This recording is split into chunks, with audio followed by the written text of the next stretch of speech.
everyone, Joe here from ActionX. Welcome to What's on the Tube. Welcome back. This is your 16th rookie episode review, season 7 episode review. Hope you're doing well. Hope you're staying safe out there in the big old world. Yeah, here we are. Just another ABC. I thought you loved me. We were doing so good on our 9 p.m. date. Now you moved us to 10. I don't even know why you got moved. It was only temporary. But considering some of the graphic in this episode, I'm not surprised why they did that certain regards, but no, this episode, I think it was great. It really was. I feel like it served like a very poignant finale to a certain character's arc. I don't imagine we'll ever see them again, to be honest with you. But honestly, this was such a great episode.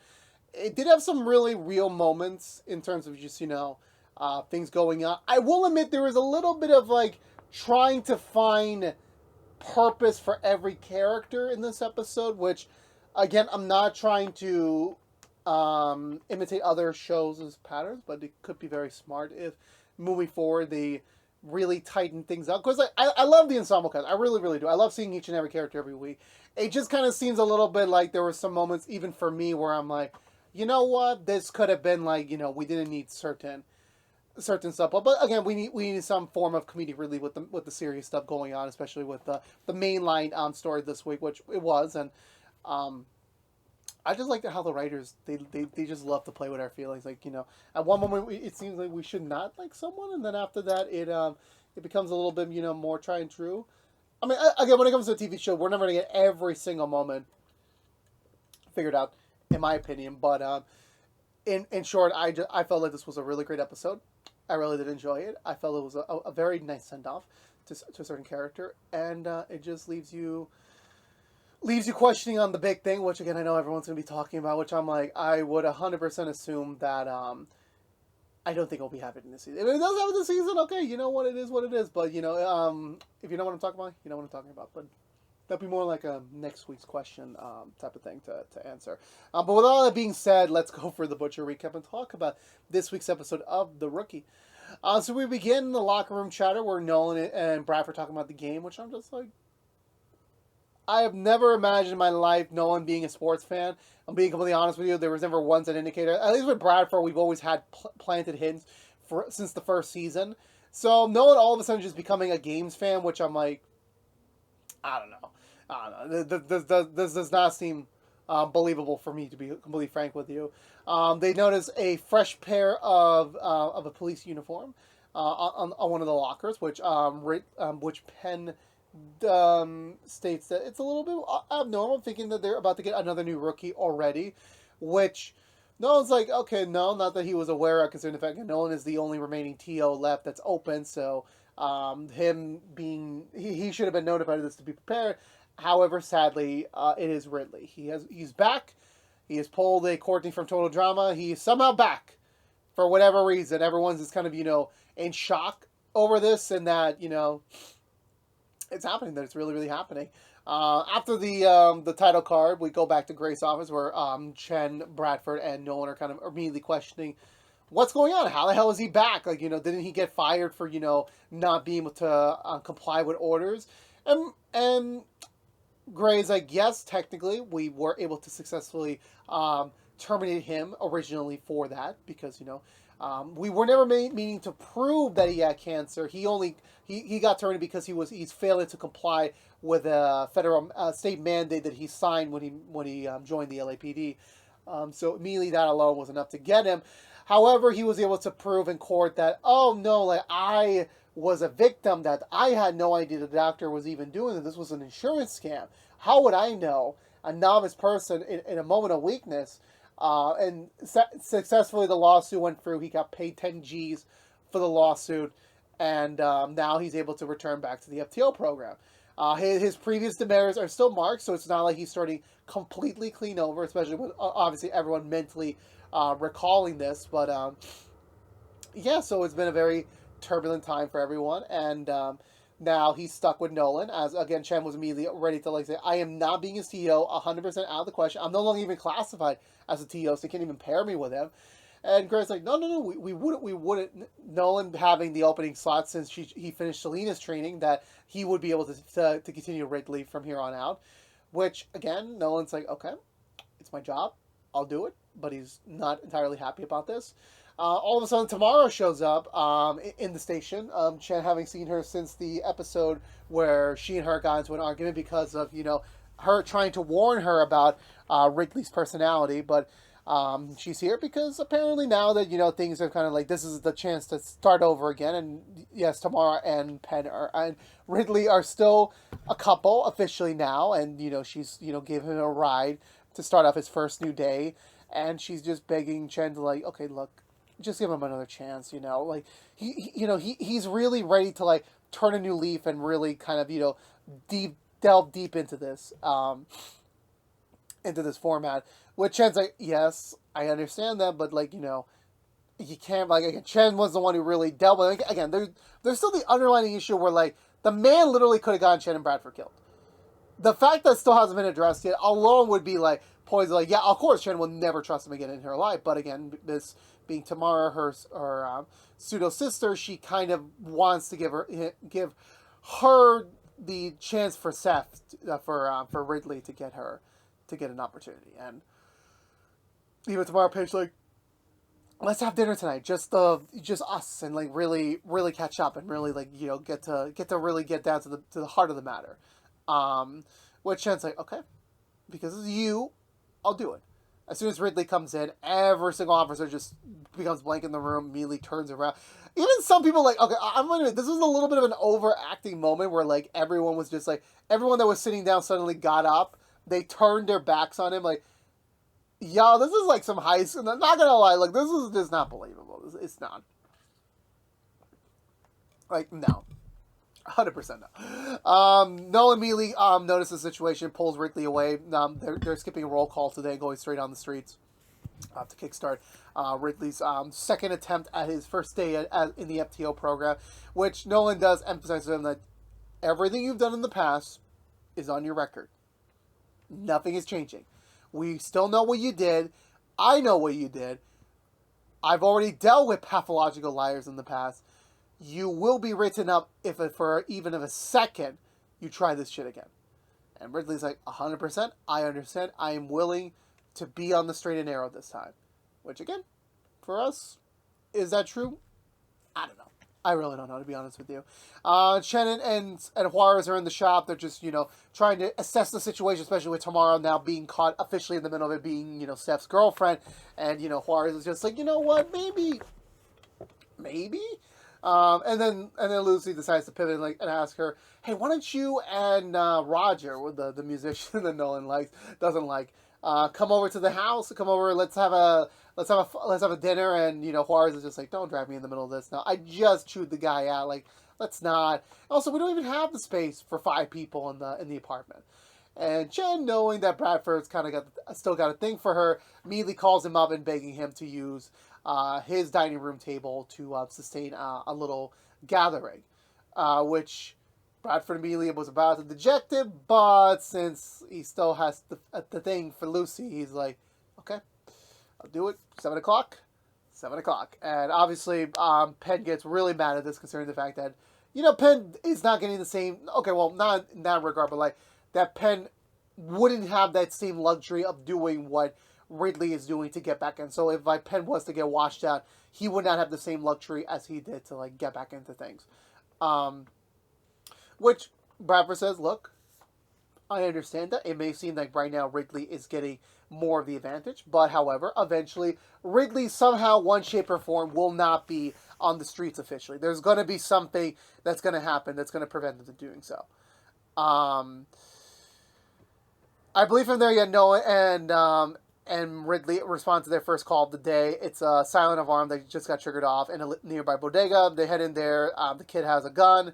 Nolan tries to defuse the situation, but then a good Samaritan comes in, also trying to defuse it, managing to work as well to make it seem that everything is. Thankfully, it goes all right. Juarez and Chen arrive quickly short for backup. They manage to defuse the situation properly. Nolan thanks the Good Samaritan, getting his name, and sadly he has to go to work. So Nolan at least takes on his contact information so they can reconvene later for the witness statement, which, well, we'll get to that in a moment. Nolan also chews out Ridley for a little bit, considering the fact Ridley forgot to signal for an all clear, which triggered more and more units responding to the scene. Which, again, not his finest moment. Not his finest moment. Ridley does briefly catch up with Chen, trying to apologize and saying that, look, I look forward to having dinner with you tonight. Which I'm just like, my dude, no, you're not getting brownie points there. You are absolutely not. I believe from there we go back over to Bradford and Penn as they get a nearby response for this these local streamers that are apparently doing a very dangerous activity nearby. They manage to follow pursuit of it, and however the car it gets flung into the nearby river. Thankfully, the driver is all right, but sadly his girlfriend is still stuck in there, and it took them a whole damn minute before it's realized of it. So Penn had to go swim out there, managing to get to the woman before everything happens. However, he's getting arrested for breaking so many laws, and she's going to a hospital just in case to make sure that she's all right, because that's what they and he's a really big social media influencer, which I'm just like, y'all crazy. They're just average human beings. That makes a lot of money. I'll just be completely honest with you on that. I went down the wrong throat. Actually went down the wrong hole. Damn. So, I believe we go. Where do we go from here? I know that some of the connections. I just quite forgot where we are going with this. To be honest with you, I think we just go back to the station. For some reason they have to stop over. Penn also has to stop over. Oh right, remember Penn gets his clothes drenched, so he has to go change out a uniform. And Ridley's there just to try to get like a moment to like catch up with him and try to like mend the bridge. But however, sadly, Penn is pissed at Ridley, so the two engage in a brief tussle. Which I'm like, Penn should have been able to take out Ridley with ease, but now he's having some strugglement with this. And Nolan and Bradford are talking about the whole Good Samaritan thing about like, yeah, it's kind of odd. Like, in this day and age for someone to actually step up and like really talk about it, it's like, it doesn't come that often. It really does not come that often, to be honest with you. They hear the commotion, which thankfully the two of them managed to defuse the situation quickly before a real physical fight was noticed, where Ridley just claimed that, oh no, I got hit with a locker. That's basically it. And Penn's like, yeah, that's what happened. So Nolan berates him, saying that, okay, at least you're going to file an incident report for this, because we are doing everything's going to be documented. Which Ridley goes to do so. Bradford does chew up Penn a little bit for like letting his emotions get the better of him, which Penn's like, I know, but it still sucks the fact that that he's still here right now. Nolan and Ridley do get called over to Gray's office. Apparently, the Good Samaritan's name was flagged in the system. Apparently, long story short, there was an accidental computer error so he was previously arrested. He was serving time, and the corrections facility accidentally let him go. Apparently, they misprocessed him as completed his sentence, so they did let him go. Well, in reality, he was only meant to get transferred to a different facility. So, with that being said, sadly, because they discovered him, they have his address on file, they know of him, there is a recent connection that they have to go and arrest him to bring him back to corrections. Despite the fact he's been living as a legal, law-abiding citizen for the past few years, it does not matter anymore. So they have to make the very difficult call to go over there and bring him back. Trying to remember. I know for some reason, yes. So the streamers from before. So the guy got arrested, but he got let go on bail because of his girlfriend posing the money. And they immediately go to the ADA's office, to the DA's office, where Wesley's working at right now, trying to get him to acquit the case, trying to get him to throw it out because there is no harm, no foul, no one got hurt, right? That we should be able to kind of get away from this clean shaven. But Wesley's like, nope, not gonna happen. You're 100% gonna get charged for this. And he starts like saying like, yo, it doesn't matter. Your law degree ain't gonna be doing shit because we got the follower, we got the fan. We're gonna put this court to. I don't know. Shut up at a certain point. Just shut up. I think we'll cut the demo a little bit later. Actually, no, we'll get to it now. So, yeah, so eventually they start posting about Wesley. People that does their local research. They know about Angela. They find Angela. Which I'm just like, my dudes, like, do not assume. I don't even know anymore. Like, some of these people just deserve a punch to the face and call it a day. That's really just my own prerogative on that front. But yeah, so they find Angela. They immediately start recording her and Jack, which immediately triggers Angela. They nope, 100%, you are not doing this. I did not give you consent for anything. And they're like, oh please, we'll just emoji it out. Which I'm like, it doesn't even matter if you're emojiing out. You have a kid's face on your camera without having proper permission. Which I know people are going to say, well, it's a public park, so technically anyone that's in the public park is in public, so they lose their rights for privacy. On which I'm like, while there is a certain claim, kids should not be involved in this. They really shouldn't. If the parent doesn't want a kid to be filmed or photographed, then they're completely allowed to withhold that. Lopez does get pushed to the ring. She does have a citizen / off-duty officer arrest on one of the instigators, as Chen and Juarez are immediately dispatched to complete the arrest. However, Angela decides, you know what, let her go. I'm not dealing with juvenile court today, so let her go. She got lucky. But this is going to be a bigger problem now because they got Jack involved.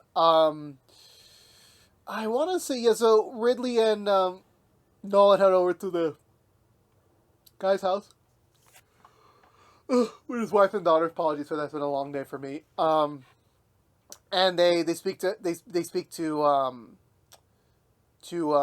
her about it, and yeah, so they explain to her, like, you know, like, they explain to them, like, look, this is the situation. Sadly, your husband was never meant to leave prison the day he did. And as much as they are going to apologize for it, it's sadly, even though it is an error on the prison, they can file an appeal for it. They can go to a lawsuit with them because of this. But regardless, as of right now, because LAPD made the discovery, they have his address. They know where he is. They have to legally abide to take him back in. Otherwise, they'll be held accountable as well. So sadly, he does comply. He is getting ready to get his stuff going. Ridley having to supervise him, just making sure that he doesn't pull anything. But he does. He punches Ridley in the face, manages to escape with Ridley and Nolan in his shop following suit, trying to arrest him.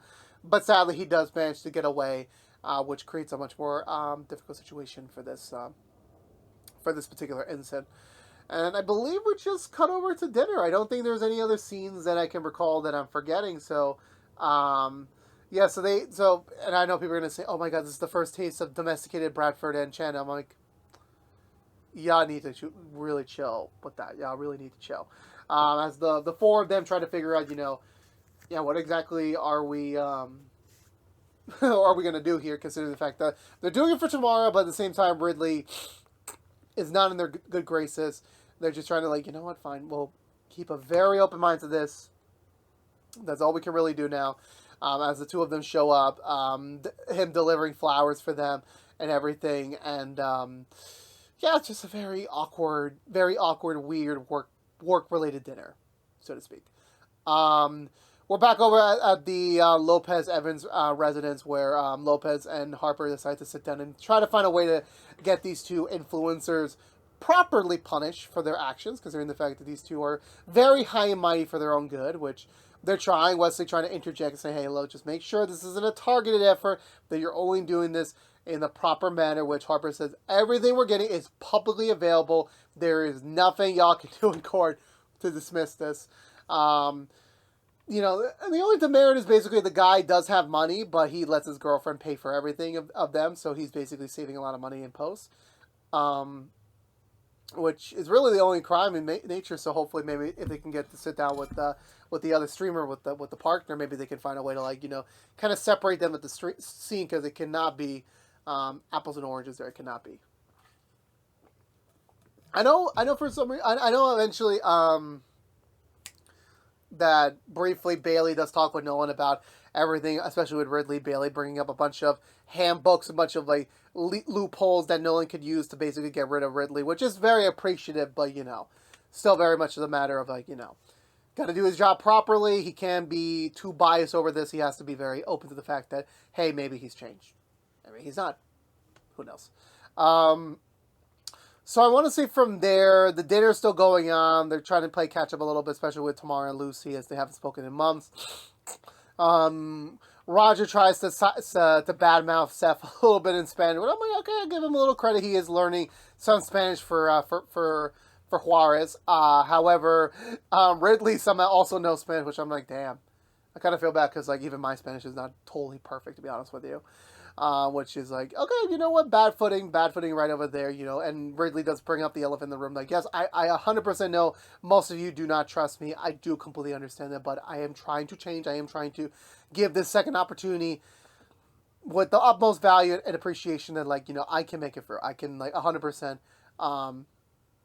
make sure you guys see my point of view of this. And that's when Chen notices on Tamara's hand that Ridley proposed to Tamara, which 100% immediately triggers Chen of like, what are you crazy? First of all, you haven't been dating that long. Second of all, the fact of the matter, like, this guy is still alive. He hasn't even earned our trust yet, and you immediately accepted a proposal from him, which immediately Tamara gets triggered as well, saying that you never were going to give him a chance. You never saw an opportunity for that, and the fact that, you know, it is the truth. So sadly, Tamara and Ridley do leave the household together, which of course ruins this very awkward family dinner, even more so. Then from there, I want to say, where do we go from here? Did we cut to the next day? Yeah, I believe we cut to the next day. I know Lopez and Harper are interviewing the other influencer about just like the truth of the matter. Like, hey, is this all going well here? Like, there's got to be something over here. And the only thing she can admit, like, yeah, of course, like, you know, like, I'm only really doing this because I don't really have much of a choice. Like, you know, in the modern climate, you know, for a woman, there's not really, like, you either get classified as a slut or as a, as super high classy. There's no middle ground. You can't be a little bit of everything. You can't, because then people are going to skew you in a different direction. So she's kind of been, like, kind of stuck in that parameter for the time being.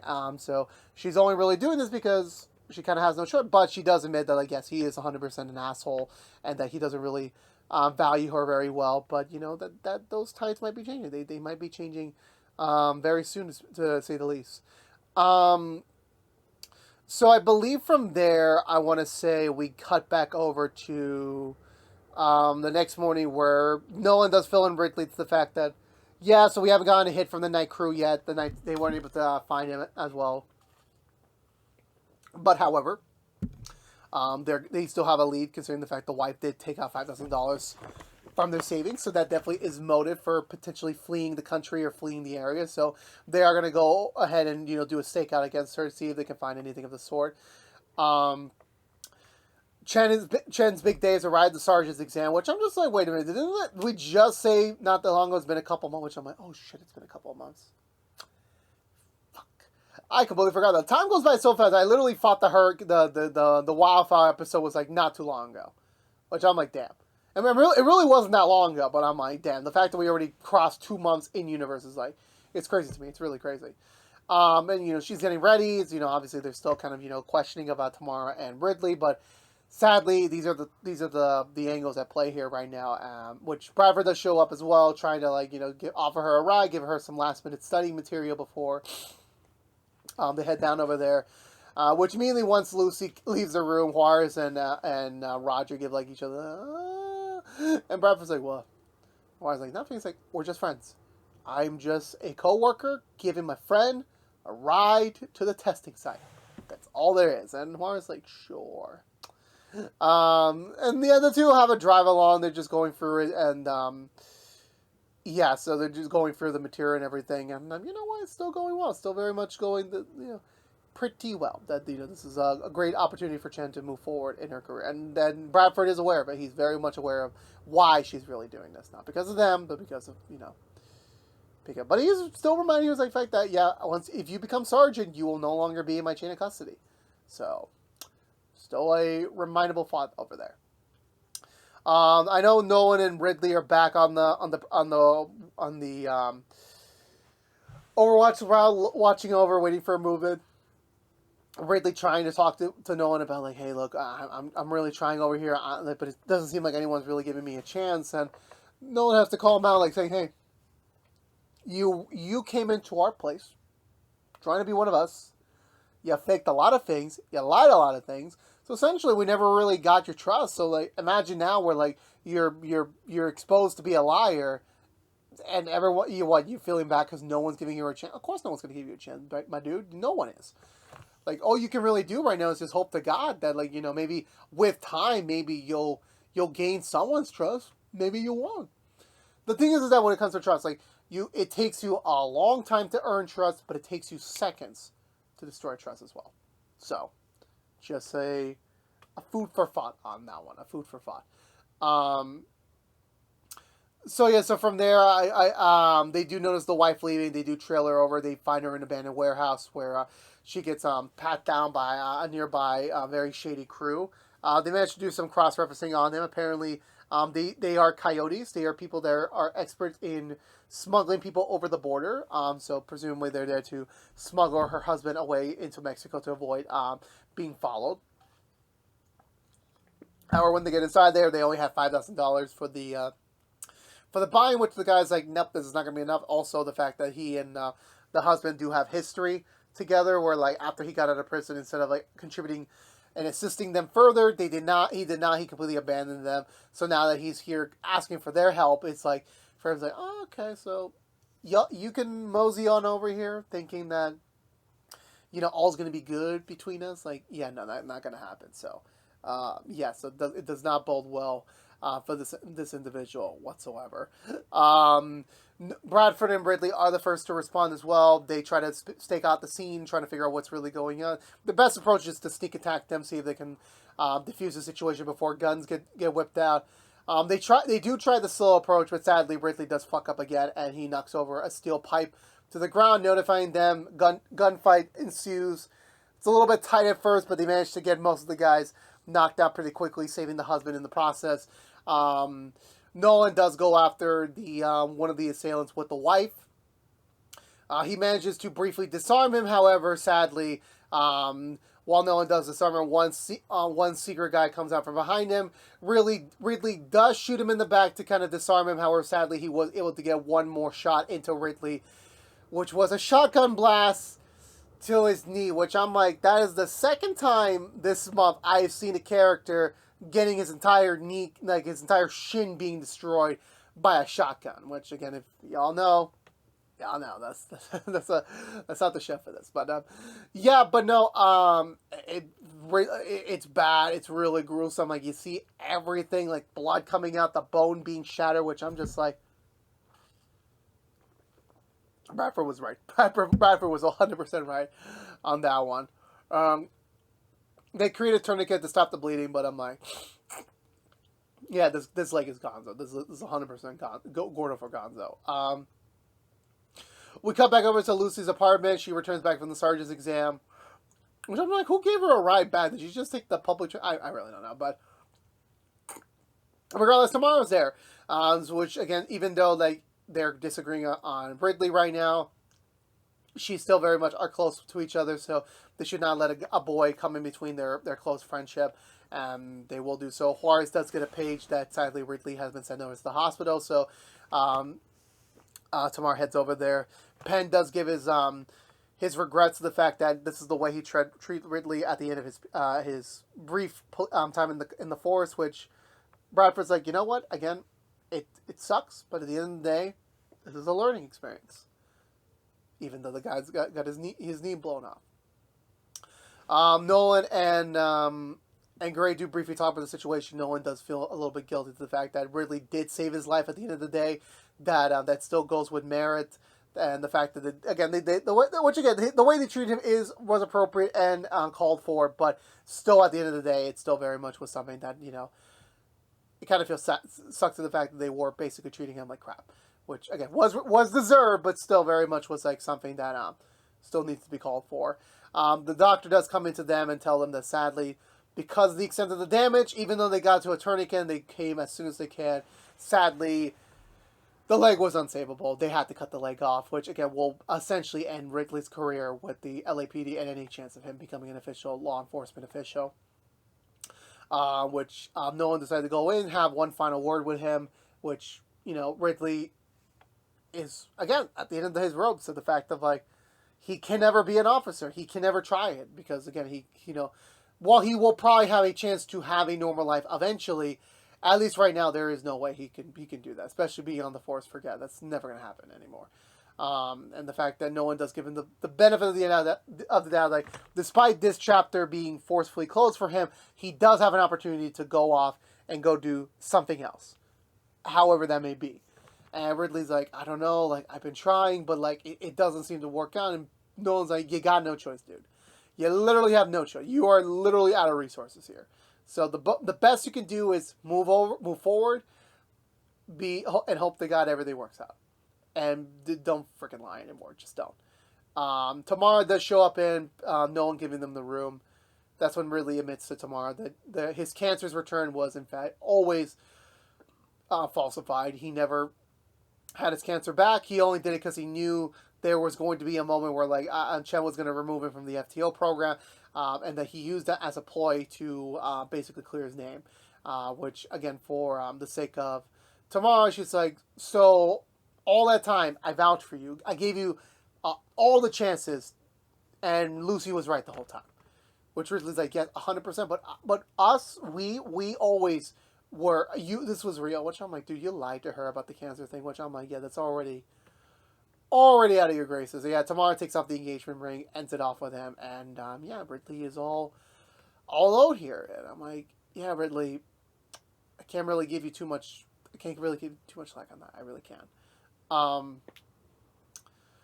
So I believe we wrap it up with. Do we get anything else? Whatever. Yeah, I know. Apparently, yeah. So between Lopez and Harper, it did work with the influencing the influencer as she leaks her boyfriend, now ex-boyfriend's comments about about their followers, insulting them. So that was enough to, like, get them separated. He's gonna go into therapy or for some reason, which I'm like, what? And she's like ready to start her own solo career, her own solo influencer career, and also starting her own skincare on top of it, which is called Survivor, which I'm just like, no, like, this is not the lesson to take away from here. But you know what? It is what it is. It's already said and done. It's all we're gonna move past this. Thankfully, we are 100% are. And then lastly, Lucy and Bradford have a one-on-one, beer combo by a food truck. Despite everything that happened, Lucy did admit that a couple questions she did stump on, but relatively she did well. But, obviously, again, it'll really depend on how the exam results get posted next week, which is convenient. It'll be next week's episode. And, obviously, Bradford gives the suggestion they should celebrate, which Lucy's like, two things. One, it's not official yet. I'm still in your chain of custody. And second thing of all, I did not do it for you. I did it for myself. I did it for my career to at least move up the ranks a little bit if the detective thing didn't work out for the moment. Which Bradford's like, 100%. I completely understand that. But let's just act like you passed. And we'll know for sure next week. And I'm just like, and she's like, okay. And I'm just like, yeah, this whole back and forth Shui thing, this better end by next week or the finale, because like, it's already bugging me too. So I'm like, I hope to God we get this rectified soon. I really, really hope. But that was it for this week's episode of The Rookie, which I enjoyed. I think they handled Ridley's return with grace. I literally thought this was going to end in a courtroom battle, but it didn't. And honestly, them redeeming Ridley to a certain extent, not 100%, but to a certain extent, it was appreciated. It really, really was. I do wish him the best. We'll probably never see his character again. Maybe a cameo down the road, but this being the end of his story, again, it is well deserved. It very much is like, don't lie, people. Be honest, be communicate, even if it does hurt you. Telling the truth is better than lying, which is all I could say on that matter. But yeah, no, that's the end of the road for that. Obviously, Bradford and Chen fans, yes, we are progressing. Just like I told you back in season 6, trust the writers. It'll be in due time. But the social media influencer storyline, look, it is a legitimate thing. It is. It's just like, I don't know why. I just kind of felt like I didn't feel 110% of it, really. I didn't really. It was meant to be a manner of comedic relief, which I get, but at the end of the day, it was serviceable at best. But again, overall, I did enjoy this episode a lot. I really, really did, and I can't wait to see where things progress from here, especially with Lucy and Bradford, Penn included. Also, I forgot to mention that Penn's actor has been promoted to series regular next year. Congratulations to him. We will gladly see you more and more as the next season progresses, which, again, we don't know when that premieres. I would hope fall for me, but If not, but we'll see how that all goes. We will see how that all goes at the end of the day of that matter. But for me, I'm going to give this episode 2 thumbs up. Let me know down below what you think of this week's episode of The Rookie. I would love to hear your thoughts down below. As always, I would love to have a conversation with you about it.